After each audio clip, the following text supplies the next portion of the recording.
I'm Dick Purinton of the Washington Island Ferry Line, and I'm a member of the Friends of Plum and Pilot Island. Take a good look around you as you hike over Plum Island.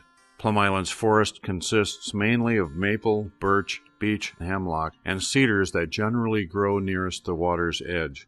There are also a few other tree species, such as poplars, that grow in the wet, marshy area of the westernmost shore.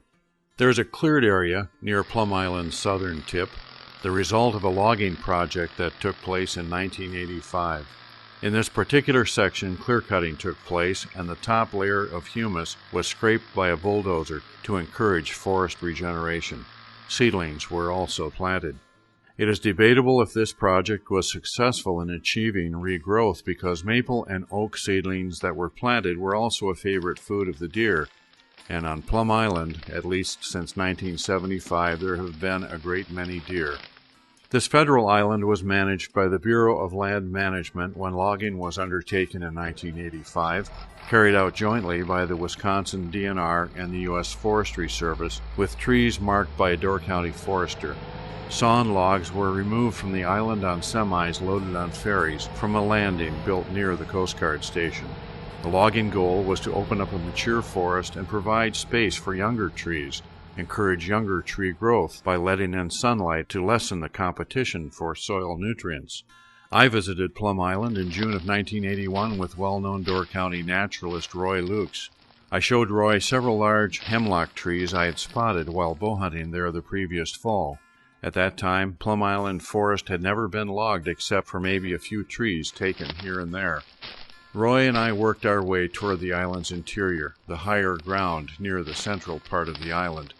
We encountered a profusion of ground hemlock, also known as Canadian yew. Those plants flourished as thick, broad bushes in the shady undergrowth, somewhat resembling huge junipers, and as a result we were forced to follow well-defined deer trails in order to pass between them. As it happened, those same ground hemlock plants were very desirable food for the deer, and because the deer herd expanded rapidly after the Plum Island foghorn was discontinued in 1975, over that next decade, those bushes were nibbled to near extinction. Along a limestone ridge that runs from south to north through the island's center grew several huge cedars. I don't know what age they were, but each one was over 7 feet in circumference with vertical bark strips at least 3 inches wide. Later, in 1985, and despite my request to the forester that these 2 trees be spared because they had questionable commercial timber value, they were marked and cut. On my next visit, several years after the logging was completed, only large stumps remained.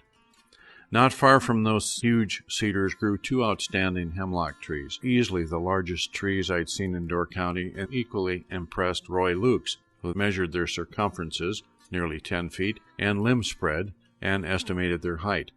Days later, after checking his file records, he declared one of them to be the largest hemlock in Door County. On a more recent visit in July of 2011, Roy and Charlotte Lukes, Tim Sweet, who is president of Friends of Plum and Pilot Islands, and Steve Waldron and I recreated the 1981 Plum Island hike. We hope to find and examine those same 2 giant hemlocks seen 30 years earlier, but because of lightning strike, disease, or perhaps increased temperature of the forest brought on after logging, we were unable to find them. Eventually, Roy did spot 2 giant snags, tall remnant trunks, the remains of what might have been those 2 hemlock giants. Today, when you hike toward Plum Island's South Point, look inland and you might catch a glimpse of a very large standing hemlock.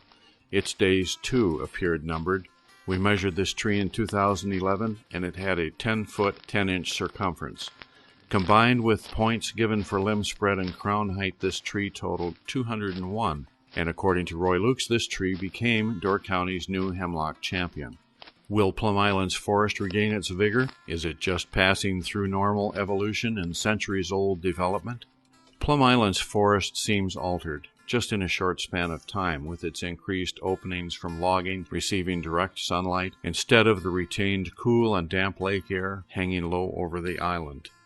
And we can't overlook how Plum Island's foraging whitetails have kept young seedlings and undergrowth in check, despite the encouragement of deer hunting by present-day U.S. Fish and Wildlife officials. In the fall of 2017, the U.S. FWS and the Wisconsin DNR combined efforts in what they termed a Plum Island deer nuisance hunt, an effort to reduce the island's deer population. Enjoy your hike through Plum Island's forest. Note that this island's climate remains a bit cooler with a bit more moisture than forest land further away from Lake Michigan. And because of this unique lakeshore-influenced climate, this forest will continue to reflect its own characteristic differences.